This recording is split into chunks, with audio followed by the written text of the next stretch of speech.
নমস্কার বন্ধুরা, আপনারা দেখছেন কুকিং হাউস অফ অনিমা। আজকে একদম নিরামিষ পেঁয়াজ রসুন ছাড়া একটা ঝিঙের রেসিপি তোমাদের সাথে শেয়ার করব। খুবই ভালো হয় খেতে। নিরামিষের দিনে গরমে হালকা মশলা দিয়ে এই রেসিপিটা আমি বানাবো। তাহলে প্লিজ তোমরা দেখতে থাকো আমি কিভাবে বানাচ্ছি। এই রেসিপিটা করার জন্য আমি দুটো ঝিঙে নিয়ে নিয়েছি। ঝিঙেগুলোকে আমি ছুলে নিয়েছি। ঝিঙের দুটো 500 গ্রাম হবে আর কি। এবার ছুলে নিয়েছি, শিরগুলো ফেলে দিয়েছি আর এগুলো একটু চেঁচে নিয়েছি। এবার আমি ঝিঙেগুলোকে কেটে নেব।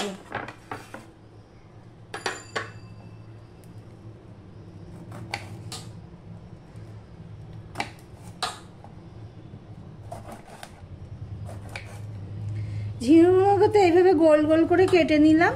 নিয়ে আবার মাঝখান দিয়ে আমি এইভাবে 2 পিস করে দিলাম।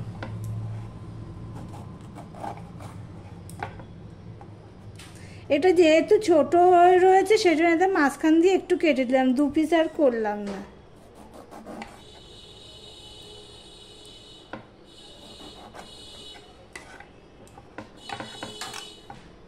একইভাবে আমি আরেকটা ঝিঙে সেটাও আমি কেটে নিয়েছি। নিয়ে আমি ধুয়ে তারপর তোমাদের সামনে আসলাম। এবার এখানে কিছু মশলা দিয়ে দেব। দিয়ে দিলাম হলুদ, দিয়ে দিলাম আমি জিরে 1/2 চামচ, দিয়ে দিলাম ধনে 1/2 চামচ, আর 1/2 চামচেরও 1/2 চামচ আমি লঙ্কার গুঁড়ো দিয়ে দিলাম। আর দিয়ে দিলাম 2 চামচের মতন ছোলার ছাতু। তোমরা এখানে বেসনও দিতে পারো, কিন্তু আমি ছোলার ছাতুটা দিয়ে দিলাম। দিয়ে সম্পূর্ণটা আমি মাখিয়ে নেব।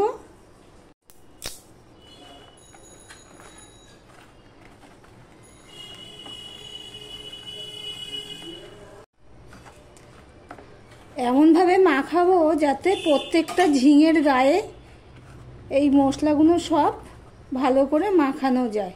তোমরা এখানে একটা জিনিস খেয়াল করেছো নাকি জানি না, আমি কিন্তু এখানে নুনের ব্যবহার করিনি। তার কারণটা আমি বলছি।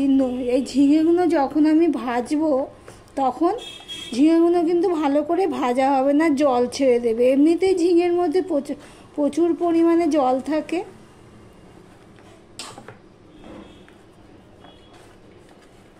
হ্যাঁ, জল ছেড়ে দেবে, সেই জন্যই আমি ঝিঙেটা নুন দিইনি।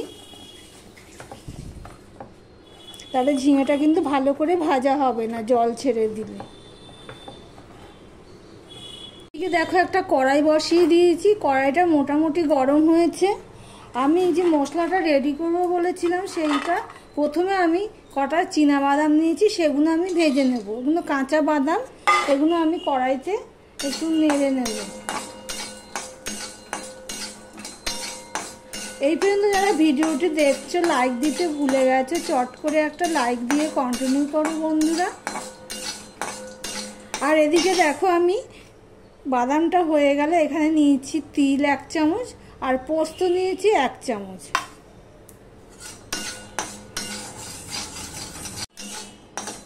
দেখো বাদামটা ভাজা হয়ে গেছে। এবার আমি এটা তুলে নেব। তুলে আলাদাভাবে নিচ্ছি, কেননা খোসা ছাড়াতে হবে সেই জন্য। এবার গ্যাসের ফ্লেমটা কিন্তু লোতেই রয়েছে। এবার আমি দিয়ে দিচ্ছি তিল আর পোস্ত। তিল আর পোস্তটা আমি ভেজে নেব। তিল আর পোস্তটা অর্ধেকটা ভাজা হয়ে গেলে আমি এখানে দিয়ে দিচ্ছি 1 চামচের মতন। দেখো বন্ধুরা, 1 চামচের মতন আমি সর্ষে দিয়ে দিলাম। গ্যাসের ফ্লেমটা কিন্তু আমি অফ করে দিলাম। দিয়ে সমানে গরম কড়াইতেই আমি নাড়তে থাকবো। এগুলো 3টে বাদামের খোসাগুলো আমি ছাড়িয়ে নেব। নিয়ে 3টে একসাথে শুকনো অবস্থায় মিক্সিতে ঘুরিয়ে নেব। তারপরে জল দিয়ে আমি একটা পেস্ট রেডি করে নেব। দেখতে থাকো বন্ধুরা। এদিকে তো একটা কড়াই বসিয়ে দিয়েছি। প্রায় 15-20 মিনিট পর তোমাদের সামনে আসলাম।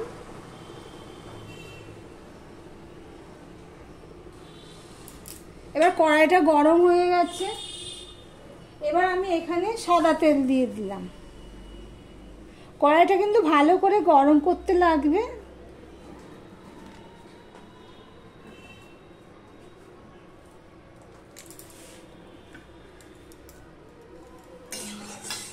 কড়াইয়ের গায়ে দেখো এইভাবে গরম তেলটা আমি লাগিয়ে দিলাম।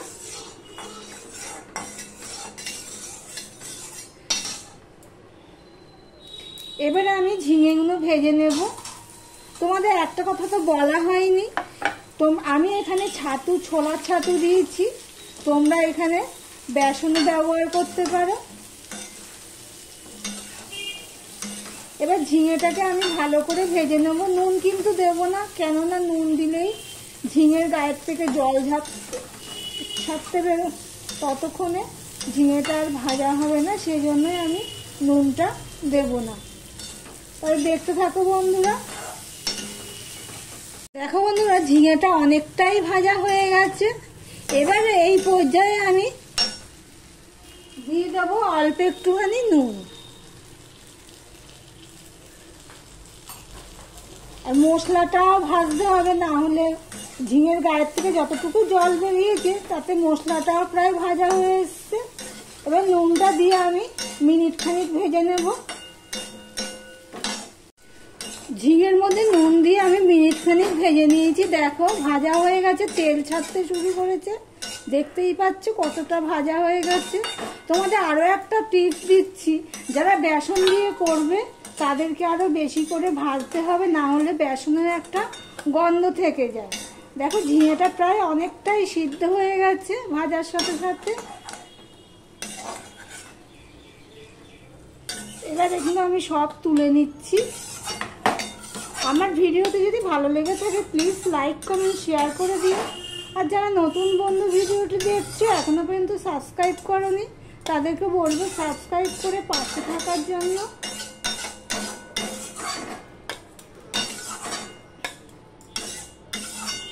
দেখো সমস্ত ভাজাটা আমি তুলে নিলাম। এবার এর মধ্যে আমি সর্ষের তেল দিয়ে দেবো, বেশি দেবো না, 1 চামচের মতন আমি সর্ষের তেল দিয়ে দিলাম। তেলটা গরম হয়ে গেলে দিয়ে দিলাম একটা ছোট শুকনো লঙ্কা ফোড়ন, দিয়ে দিলাম অল্প একটু জিরে ফোড়ন। এবারে আমি কিছু মশলা অ্যাড করব, অল্প অল্প দেব। এখানে দিয়ে দিলাম 1/2 চামচের 1/2 চামচ ধনের গুঁড়ো, গ্যাসের ফ্লেমটা একদম লো করে দিয়েছি। জিরের গুঁড়ো দিয়ে দিলাম, একটুখানি হলুদ দিয়ে দিলাম, আর সামান্য একটু লঙ্কা দিয়ে দিলাম। একটুখানি আমি জল দিয়ে দেবো।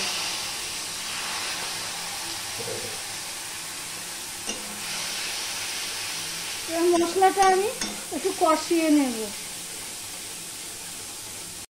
দিয়ে দিলাম একটা টমেটোকে কেটে, সেটা আমি দিয়ে দিলাম। আর এখানে দেখো 1/2 চামচের একটু বেশি আদা পেস্ট, সেটাও আমি দিয়ে দিলাম। এখানে যেহেতু তরকারির পরিমাণটা কম, সেই জন্য আদার পেস্টটা আমি কম দিলাম। ঠিক এইটুখানি আমি নুন দিলাম, কেননা ঝিঙের সময় আমি নুন দিয়েছিলাম, সেই জন্য আমি অল্প একটুখানি নুন দিয়ে দিলাম। এবার আদা টমেটোটা হতে দেব। আমি দিয়ে দিলাম অল্প একটুখানি চিনি, যেহেতু নিরামিষ রান্না সেই জন্য চিনিতে একটু দিতেই লাগবে। তাও তোমরা যারা চিনি পছন্দ করো না তারা দেবে না। তবে এই ধরনের রান্নাতে একটু মিষ্টি না দিলে স্বাদ হয় না। এই রান্নাটি ভাত, রুটি, লুচি, পরোটা যার সাথেই খাও না কেন পুরো জমে যাবে, এতটাই স্বাদ হয়। সম্পূর্ণ পেঁয়াজ রসুন ছাড়া একটা রেসিপি। দেখো আদা ফোড়নটাও হয়ে গেছে। এবার আমি ঝিঙেগুলো দিয়ে দিচ্ছি।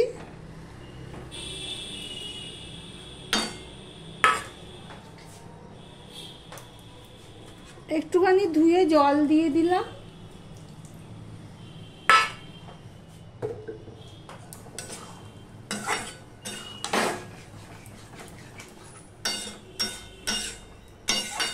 আরও একটু জল দেবো, ঝিঙে যতটুকু সিদ্ধ হয়নি তা তো সিদ্ধ হতে হবে, সেই জন্য আমি আরও একটু জল দিয়ে দেবো।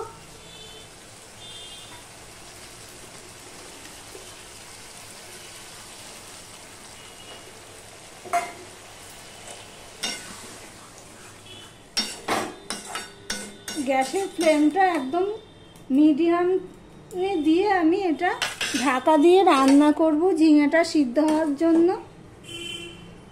জল দিয়ে আমি 2 মিনিটের মতন ঢাকা দিয়ে রেখেছিলাম।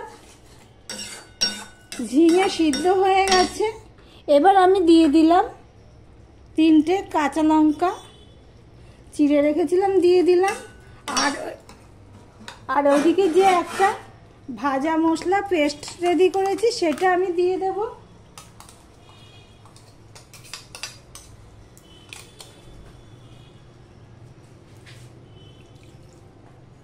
আমি ঠিক যেইভাবে করলাম ঠিক এইভাবে একবার তোমরা বানিয়ে খাওয়ার অনুরোধ রইল। এতটাই স্বাদ হয়, ভাত, রুটি, পরোটা, লুচি সবার সাথে জাস্ট জমে যাবে। এবার আমি এটা মিনিট খানিক রান্না করে নেব, কারণ যেহেতু এখানে সবই ভাজা মশলা সেই জন্য আমি মিনিট খানিক আমি ফুটিয়ে নেব। দেখতেই পাচ্ছ কত সুন্দর হয়েছে। 2 পিস ঝিঙে আর একটু রসা দিয়েই পুরো ভাতটা খাওয়া হয়ে যাবে। তাহলে নিরামিষ ঝিঙে হাতে মাখিয়ে রেসিপিটি তোমাদের কাছে কেমন লাগলো কমেন্ট করে জানিও। আমি মিনিট খানিক ঢাকা দিয়েই ফুটিয়ে নেব। আমি মিনিট খানিক ঢাকা দিয়ে ফুটিয়ে নিয়েছি। এবার আমি গ্যাসটা অফ করে দিলাম। লাস্ট ফিনিশিং তোমাদেরকে দেখাচ্ছি। সার্ভ করার জন্য একটা থালায় আমি তুলে নিচ্ছি। 2 পিস ঝিঙে আর একটু রসা দিয়েই পুরো ভাতটা খাওয়া হয়ে যাবে। তাহলে ভিডিওটি আজকের মতন এখানেই শেষ করলাম। আবার সুন্দর সুন্দর রেসিপি নিয়ে চলে আসবো। সম্পূর্ণ নিরামিষ, কিন্তু পেঁয়াজ রসুন ছাড়া, কিন্তু খেতে লাগবে অসাধারণ।